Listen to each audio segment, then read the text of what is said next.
चलो बात करते हैं कोरोना महामारी की। वैसे तो कोरोना महामारी के बारे में मुझे आपसे कुछ बताने के लिए भी मुझे ऐसा लगता है कि बहुत नीरसता आ चुकी है, क्योंकि कोरोना महामारी हमारे यहाँ लगभग जनवरी महीने के 30 तारीख को पहुँच गई थी और वहाँ से यह दौर शुरू होते जब पहला लॉकडाउन हुआ मार्च महीने में 22 तारीख को, तब से पूरे देश में इस कोरोना महामारी की त्रासदी की वजह से आज पूरे देश में जनता बेहाल हो चुकी है। लेकिन क्या करें, आपको यह फिर भी हम बताना चाहेंगे कि कोरोना महामारी की आड़ में किस तरीके से जमीनी तौर पर भी यानी भ्रष्टाचार किस तरीके से किया जा रहा है। यानी अब मैं ऐसा नहीं कह रहा हूं कि भ्रष्टाचार केवल सरकारी इलाजों में हो रहा है, बड़े अस्पताल भ्रष्टाचार कर रहे हैं या सरकारी अस्पताल कर रहे हैं, लेकिन और भी कई अन्य विभाग है वह भी इस कोरोना महामारी की आड़ में किस तरीके से भ्रष्टाचार को अंजाम दे रहे हैं। जैसा कि यह जो मामला हमारे पास आया हुआ है, यह मामला एक बहुत ही संवेदनशील इलाके का मामला है। यानी कि इस इलाके के सबसे बड़े, मैं आपको बता दूं कि आज के तारीख में पूरा हिंदुस्तान जिसे जानता है प्रफुल्ल पटेल, यह प्रफुल्ल पटेल राष्ट्रवादी कांग्रेस के यानी शरद पवार के बाद के सेकंड बड़े लीडर कहलाए जाते हैं और वे अभी राज्यसभा सांसद भी है। यानी यह उन्हीं के इलाके की घटना है, जो गोंदिया भंडारा जिला होता है, जो लोकसभा क्षेत्र है, उसी इलाके की इनकी यह घटना है। यह घटना हमारे पास गोंदिया जिले के एक मोरगांव अर्जुनी तहसील है, उससे आई हुई हमारे पास यह घटना है। जैसा कि अभी आप जो देख रहे हैं, आपको ये बता रहा हूं कि कोरोना महामारी में किस तरीके से खनिकर्म विभाग, जो खनिज विभाग होता है, पूरे देश में यह खनिज विभाग होता है, इसमें मुरुम होता है, मेटल होता है और जो सैंड यानी रेती जो कहलाई जाती है, इसका उत्खनन होता है। और वो उत्खनन किस तरीके से बड़े पैमाने पर किया जा रहा है वो हम बता रहे हैं आपको। जैसा कि आप पहले देख रहे हैं वीडियो में जो दिख रहा है आपको, इसमें केवल हमारा कैमरामैन यह फुटेज ले रहा है, लेकिन इस फुटेज में आपको कहीं जो गांव वाले हैं वो गांव वाले आपको कभी नहीं दिखेंगे। लेकिन जैसे हमारे कैमरामैन की टीम वगैरह जब पहुंची, हमारे संवाददाता वगैरह पहुंचे और उसके बाद इस जगह पर जो गांव वाले हैं जिन्होंने कंप्लेंट की हुई थी कि भाई हमारे यहाँ का एक तालाब है, उस तालाब में से हमारे ही गांव के लोगों ने बहुत बड़े पैमाने पर जो मुरुम होता है, वो जो खनिज होता है, उसका उत्खनन किया हुआ है। उसकी खबर के लिए जैसे कि अभी आप देख रहे हैं वीडियो में, इसमें आपको बहुत सारे लोग दिख रहे हैं। यह गांव वाले हमारे टीम को पूरी जानकारी दे रहे हैं और उन्होंने बताया कि भाई यहाँ क्या हुआ है करके।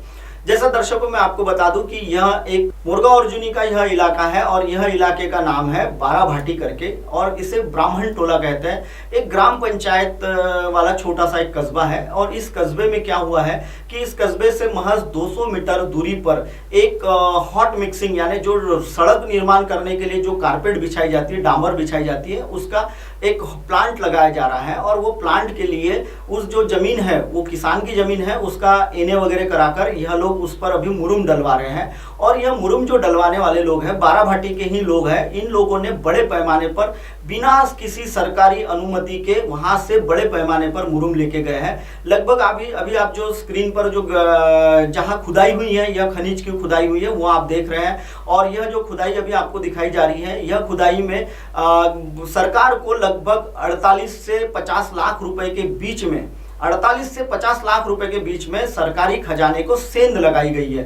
जैसा हमारे संवाददाता ने वहां के जो एसडीएम होती है, यानी जो तहसीलदार के ऊपर की जो पोस्ट होती है, तहसीलदार, एसडीएम, नायब तहसीलदार, पटवारी वगैरह सारे लोगों को उन्होंने फोन पर इसकी सूचना दी। और जैसा कि अभी आप देख रहे हैं कि वो लोग भी सरकारी यंत्रणा के कर्मचारी भी आए हुए हैं, उन्होंने भी पंचनामा वगैरह किया हुआ है। लेकिन अभी देखने वाली बात यह है कि यह इतने बड़े पैमाने पर जो उत्खनन किया गया है, यह वहीं के बाराभाटी के कुछ 4 से 5 लोग मिलकर उन्होंने उत्खनन किया हुआ है। जब गांव में जो बाराभाटी और ब्राह्मण टोला करके जो गांव है, जिस गांव का मैं भी नाम लिया हूं, वो गांव में सबसे बड़ी दिक्कत यह है कि वहां के सरपंच और उपसरपंच मिलकर उन्होंने दोनों ने क्या किया हुआ है कि जब उनको गांव में सड़कों को निर्माण के लिए, जब रिपेयरिंग मरम्मत के लिए जब उनको मुरुम लग रहा था, तो उन्होंने दूसरों से खरीद कर लाई हुई थी। जबकि ग्राम पंचायत के सीमा क्षेत्र में, यानी ग्राम पंचायत की जो हद होती है, उसी हद में यह खदान है और वो खदान से उन्होंने खुद न लाते हुए किसी और से महंगे तौर पर बुलाकर भ्रष्टाचार किया था। और इसी को लेकर गांव वालों में एक आक्रामकता आ गई कि भाई जब सरकारी हमारे गांव का जब विकास करने का समय आता है, तब उस समय हमारे यहाँ के लोग यह मुरुम खरीद कर लाते हैं। और एक बाजू में जब हॉट मिक्सिंग का डामर का प्लांट लग रहा है और उस जगह में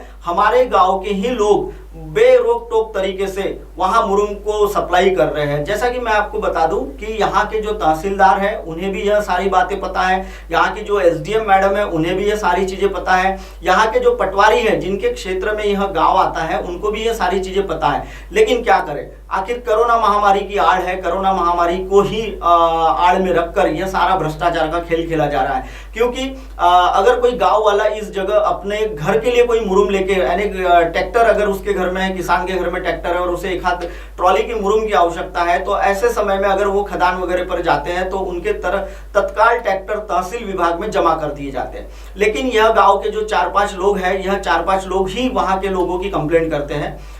दर्शकों, फिलहाल वक्त हो चला एक ब्रेक का। ब्रेक से लौटने के बाद बताएंगे कि किस तरीके से यह प्लांट को अनुमति दी गई है ग्राम पंचायत ने और किस तरीके से यह पूरा मामला बहुत बड़े रूप में उजागर हुआ है। बने रहिए एमएनएस न्यूज के साथ। बचाओ! बचाओ! क्या हो गया इसको? बचाओ! बचाओ! चिल्ला क्यों रहा है? बचाओ!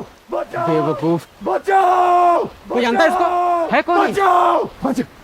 कौन हूँ मैं एक मामूली इंसान जो खुद को और सबको कोरोना से बचाने के लिए इस मौसम में मास्क पहन के सबसे 6 फीट की दूरी रख के आधे घंटे से राशन के लिए खड़ा हूँ और उसके ठीक सामने ये बेवकूफ अपना मास्क उठा के खुलेआम सबको थूक के बीमारी देने की कोशिश कर रहा है। ये सॉरी, वो आदत पड़। मास्क पहन।